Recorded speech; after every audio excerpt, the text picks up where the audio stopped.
Yang kedua, ini akan jadi pembahasan penting juga, yaitu prokrastinasi atau penundaan. Ini bukan tentang malas ya, teman-teman. Walaupun terkesannya malas, ternyata di balik itu ada hal yang lebih dalam. Dan saya sering sebut bahwa kemalasan itu adalah coping sebenarnya. Jadi cara kita menunda ketidaknyamanan sebenarnya. Tapi sayangnya karena kita semakin tunda, masalahnya bisa semakin berat, bisa semakin besar, dan ketika kita pengen ngerjainnya udah nggak mampu, teman-teman. Udah nggak, bisa dibilang kemampuannya udah nggak bisa karena terlalu lama ditekan, terlalu lama ditunda, walaupun itu sebenarnya bagian dari coping kita. Nah ini sama ya, ternyata ada alasan di balik penundaan. Ini saya uraikan satu-satu. Ini masih ada relevansinya dengan yang sebelumnya. Pertama itu tentang trauma dan kritik berlebihan. Jadi contohnya sering disalahin. Dan responnya kan dua, antara ingin jadi sempurna atau yang kedua adalah mendingan gak usah mulai deh. Karena takut disalahin lagi. Karena daripada saya disalahin, hasilnya nggak sempurna lagi, hasilnya mungkin nggak sesuai, mendingan gak usah dikerjain. Nah ini coping, makanya saya bilang strategi coping. Yang kedua kegagalan, sama ya seperti tadi, ada kegagalan besar dan kemudian ada seperti distorsi keyakinan bahwa usaha itu sama dengan kegagalan atau usaha sama dengan sakit hati. Ya udah mendingan gak usah usaha, gak usah ngerjain karena ini bentuk dari perlindungan dari hasil yang akan didapatkan. Nah, beberapa orang tuh takut terhadap hasilnya. Takut terhadap hasilnya, takut sama ekspektasi diri sendiri dan akhirnya penundaan yang muncul. Yang ketiga sama pengabaian dan ini juga masih ada relevansinya dengan kesempurnaan, yaitu anak yang sering diabaikan belajar bahwa ini Vivo berapa tadi? Minta tolong diunduh coretan layarnya. Silakan. Sorry, tadi namanya siapa ya? Vivo siapa gitu, nggak ada namanya. Oke, terima kasih. Mohon nggak diaktifin ya untuk yang pennya, teman-teman, biar yang lain juga bisa fokus. Oke, itu pengabaian. Jadi merasa nggak dihargai dan nggak merasa nggak diperhatikan dan akhirnya dibilang itu ada respon bahwa ya mendingan gak usah ngelakuin apa-apa. Jadi ini responnya tergantung kepribadian orangnya juga ya. Dan terakhir, nah ini jadi agak ini ya dilematis. Orang tua yang perfeksionis ternyata bisa memunculkan standar yang tinggi kepada seorang anak. Dan akhirnya anak bisa dibilang muncul perasaan nggak merasa cukup, nggak ngerasa baik karena nggak ada apresiasi ya kalau nggak sesuai standar. Dan akhirnya mereka memilih untuk tidak mengerjakan atau menunda. Makanya bisa jadi kan ada kata-kata seperti kamu tuh nggak seperti mama ya, kamu tuh nggak seperti papa ya, yang dulu tuh berusaha keras. Nah ternyata standar itu yang buat seorang jadi males, membuat seorang jadi menunda. Mendingan gak usah dikerjain karena saya memang bukan seperti mama dan papa seperti itu. Dan itu mungkin juga terjadi sama diri kita, sama diri saya dan juga sama diri teman-teman yang dengerin talk show hari ini. Sebentar lagi ya, nanti kita akhiri dan kita akan banyak ngobrol. Nah, ada respon dari trauma tadi. Yang pertama adalah avoidance, atau penghindaran. Jadi menunda sebagai cara untuk menghindarkan diri dari sebenarnya perasaan negatif. Jadi ini sebenarnya tujuannya baik ya. Kamu nggak pengen cemas lagi. Kamu nggak pengen gagal lagi. Kamu nggak pengen ada kritikan lagi. Akhirnya kamu menghindar untuk melakukan. Itu satu. Yang kedua adalah freeze response. Jadi ada yang namanya metode survival itu untuk beku ya. Jadi nggak ngelakuin apa-apa ya karena memang itu yang kamu tahu paling baik, paling aman buat diri kamu. Jadi nggak fight atau flight, tapi lebih pada nge-freeze. Yang ketiga ada meragukan diri sendiri. Ini ngomongin tentang harga diri juga. Dan terakhir adalah overwhelm juga. Jadi kita ngerasa capek, ngerasa lelah, udahlah nggak bisa dikerjain lagi. Dan itu pengaruhnya bisa ke fisik loh nanti teman-teman. Nah, ini ada hubungannya dengan ADHD pada dewasa. Jadi kemarin kita sempat launch tes yang tentang NPD. NPD kan di minggu kemarin ya. Dan di NPD juga ada yang namanya tes ADHD. Jadi ini satu paket tes kepribadiannya, tes energi ya kita sebutnya. Kalau ADHD ini tes energi dan fokus. Kalau yang NPD kan tesnya lebih mengarah kepada gangguan kepribadian. Nah, ternyata ada ADHD pada dewasa. Kalau secara definisi, attention deficit dan hyperactive disorder atau gangguan fokus dan juga impulsif. Dan ini ternyata nggak hanya terjadi pada anak-anak, tapi juga bisa pada orang dewasa, seperti saya.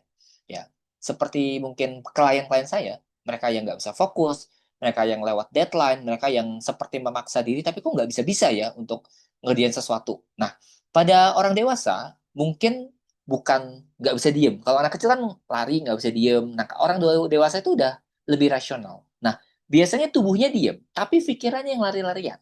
Ya, jadi teman-teman pernah nggak sih ngerasain, kamu tuh di sini gitu ya, tapi pikiran kamu tuh mikirin ke nanti gimana, besok gimana, mungkin lebih ke ruminasi, overthinking, tapi lebih ke ekstrim gitu ya. Pikirannya lompat, lompat, lompat, lompat, dan kita jadi nggak fokus sama apa yang kita kerjakan, jadi sulit untuk manajemen apa yang mau kita lakukan, dan emosi kita bisa jadi impulsif.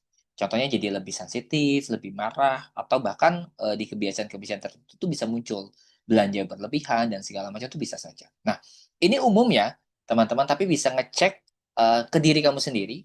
Beberapa orang dengan gejala biasanya ADHD pada orang dewasa itu biasanya kesulitan untuk fokus, gampang ke distract, sulit untuk nuntasin kerjaan sesuai waktu.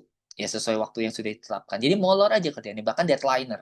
Jadi kayak sehari sebelumnya itu baru ngerjain, atau bahkan kalau udah ditagih baru ngerjain. Jadi kayak nggak punya waktu yang cukup untuk nuntasin kerjaan karena sulit banget fokusnya. Gitu. Jadi rentan fokusnya pendek, konsentrasinya pendek, dan benar-benar butuh persiapan banget, kayak butuh suasana tertentu, mungkin butuh headset yang tanpa suara, kamu mungkin butuh musik tertentu. Jadi kayak kamu harus mengkondisikan situasi agar fokus, tapi selama itu masih sebenarnya bisa kamu kerjakan, bisa kamu lakukan, nanti akan ada beberapa poinnya, seberapa dalam tingkatnya.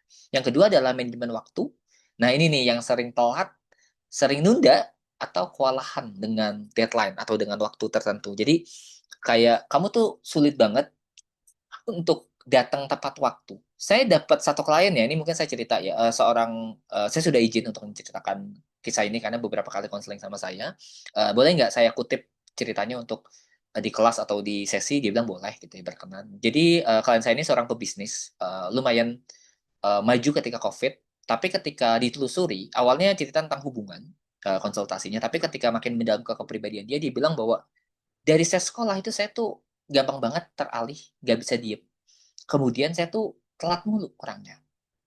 Tapi itu masih bisa bisa dibilang masih bisa berjalan karena di sekolah tuh ada aturan. Tapi ketika dia mulai bisnis, ketika semuanya dia harus ngatur sendiri, dia harus punya standar sendiri, teman-teman yang kerja sama dia, rekan kerjanya dia, bahkan bisa dibilang orang-orang yang terlibat itu kewalahan sama dia. Makanya waktu konseling yang selanjutnya itu, kita berusaha untuk metodenya itu coaching. Jadi bagaimana manajemen waktu dan fokusnya ini kita alihkan dengan beberapa teknik. Nanti teman-teman akan saya spill beberapa teknik simpel ya. Mulai dari to-do list, time blocking, itu efektif banget buat orang-orang yang sulit fokus dan juga sulit manajemen. Karena nanti yang kewalahan bukan cuma kamu, tapi orang-orang sekitar kamu. Ngikutin ritmenya tuh susah. Karena bisa jadi aktifnya tengah malam gitu ya. Tengah malam tuh baru on, baru ada idenya. Apalagi kalau misalnya pekerjaan-pekerjaan yang membutuhkan ide, itu tengah malam. Atau gampang bosen ketika ngerjain sesuatu yang rutin. Nah, ini juga mungkin jadi masalah. Yang ketiga, emosi intens. Nah, ini gampang frustasi, teman-teman. Gampang stres, gampang ngerasain lelah secara emosional, bahkan impulsif tadi ya, bisa meledak-ledak.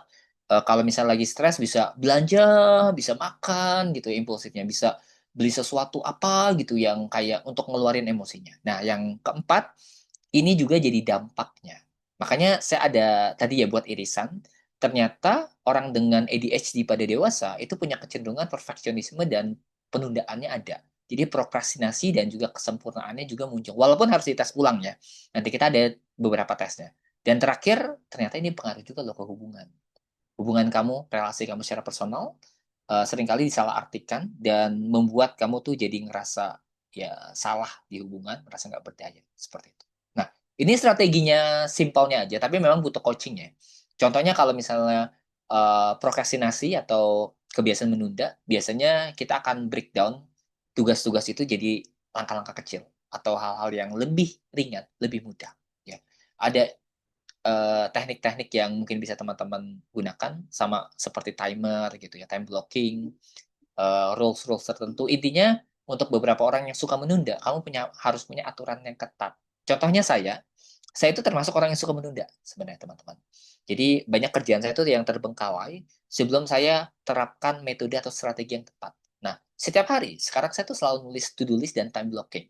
Jadi selama 24 jam itu saya tuh selalu ngitung waktunya dan akan ada muncul rasa bersalah. Kalau misalnya, ya mungkin teman-teman juga alami ya, ketika saya nggak ngerasa produktif gitu ya, saya ngerasa bahwa ini hari ini saya kok nggak ngapa-ngapain ya gitu ya, dan bersalah lagi. Makanya kalau saya yang cocoknya itu time blocking, itu spesifik di waktu dan juga memecah tugas. Jadi saya biasanya akan ngerjain yang paling gampang. Jadi kayak ada to-do list dan time blocking, itu efektif buat saya pribadi. Nah, yang kedua, untuk perfeksionisme, nah ini ngomongin tentang pola pikir dan kalau lebih mendalam adalah menggeser. Switch dari fixed mindset ke growth mindset. Prinsip bahwa kamu tuh sudah mengerjakan. Kamu tuh fokusnya ke prosesnya. Dan ada yang namanya self-talk untuk ngubahin. Makanya nanti kalau secara lebih mendalam, ini nilai-nilainya juga tetap harus berubah ya kalau misalnya ngomongin tentang kesempurnaan. Nah, ini saya spill report. Jadi teman-teman yang udah ikutan, saya tahu mungkin ada beberapa yang udah ikutan, ada beberapa juga yang baru mau daftar atau kemarin join sama yang premium, itu kan ada paket premium, itu ada tes adult ADHD dan kita menggunakan ADHD self report dan ini tes yang biasa digunakan oleh psikolog dan psikiater. Jadi teman-teman bisa lakukan sebagai screening awal. Jadi di sini akan ada skalanya. Akan ada 3 hal yang dites, yaitu self report ADHD. Jadi untuk menentukan apakah kamu bergejala dan gejalanya apakah kuat atau tidak. Dan yang kedua adalah tentang general procrastination scale atau membedakan antara kurang motivasinya kamu dalam mengerjakan sesuatu atau kamu memang tadi ya mendukung gejala. Intinya sih penundaan. Dan ketiga adalah perfectionisme scale. Jadi perfeksionis kamu tuh masuk dalam skala yang apa? Kalau di sini teman-teman lihat ya hasil reportnya, di sini ada indikasi kuat ADHD, kemudian ada tipenya masuk kemana, dan ada saran intervensi lanjutan. Nah ini bisa dilanjutkan ke sesi konseling dan coaching nantinya. Kemudian nanti ada kemudian penundaannya masuk ke skala apa, dan di sini ada perfeksionisme. Ya, kalau teman-teman lihat. Perfeksionisme itu dibagi jadi 4. Ada yang bisa dibilang peka terhadap kegagalan atau kesalahan, ada yang standar yang tinggi yang dibuat, ada juga ekspektasi dan kritikan dari lingkungan, dan terakhir adalah kemampuan untuk mengelola.